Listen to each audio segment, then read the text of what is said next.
Iran పైన Israel America దాడి తర్వాత మిడిల్ ఈస్ట్లో ఎంతటి ఉద్రిక్త పరిస్థితులు ఉన్నాయో మనం చూస్తున్నాం కదా. అయితే ఆల్రెడీ యుక్రెయిన్కి రష్యాకి మధ్య యుద్ధం జరుగుతూనే ఉంది, అది ఇంకా కంటిన్యూ అవుతూనే ఉంది. అయితే బటర్ఫ్లై ఎఫెక్ట్ అంటారు కదా, సో ఆ బటర్ఫ్లై ఎఫెక్ట్కి ఇప్పుడు యుక్రెయిన్ గురవుతోంది. ఏంటి ఆ బటర్ఫ్లై ఎఫెక్ట్ అంటే, సో ఇప్పుడు యుక్రెయిన్లో ఉన్న ప్రధాన నగరాలపైన రష్యా తరచూ డ్రోన్లు మిసైల్తో అటాక్ చేస్తూ ఉంటుంది. సో ఆ అటాక్స్ని ఎలా అడ్డుకుంటుంది యుక్రెయిన్, ఎలా తమ నగరాలను కాపాడుకుంటుంది అంటే ఎయిర్ డిఫెన్స్ సిస్టమ్. ఎస్, ఇది చాలా చాలా ఉపయోగకరం, చాలా ముఖ్యం ఇప్పుడు యుక్రెయిన్కి. సో ఆ ఎయిర్ డిఫెన్స్ సిస్టమ్ యుక్రెయిన్కి ఎక్కడి నుంచి వస్తుంది?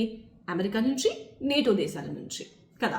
ఇప్పటి వరకు అలా నడుస్తూ ఉంది. సో యుక్రెయిన్ మంచిగా పోరాడుతుంది, తమ నగరాలను కాపాడుకుంటుంది. అయితే ఇప్పుడు ఏం జరిగింది?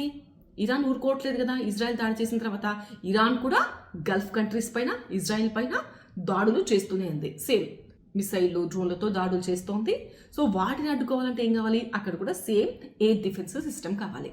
సో యుక్రెయిన్ ఎక్కువగా నమ్ముకుంది ఏంటంటే Patriot PAC-3 air defence system. ఇది ఎంత ప్రభావవంతంగా పనిచేస్తుందంటే, ఎంత ఎఫెక్టివ్గా పనిచేస్తుందంటే, సో రష్యా ప్రయోగించే కిన్జాల్ హైపర్సోనిక్ మిసైల్ కూడా ఈజీగా ఈ Patriot PAC-3 air defence system అనేది అడ్డుకోగలదు.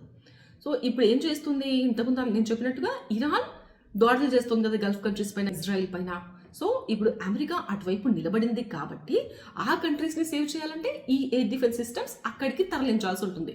సో ఇక్కడ యుక్రెయిన్కి మొండి చేయి చూపాల్సి ఉంటుంది. సో యుక్రెయిన్ తమ నగరాల రక్షణ బాధ్యత అనేది ఇక కష్టమవుతుంది.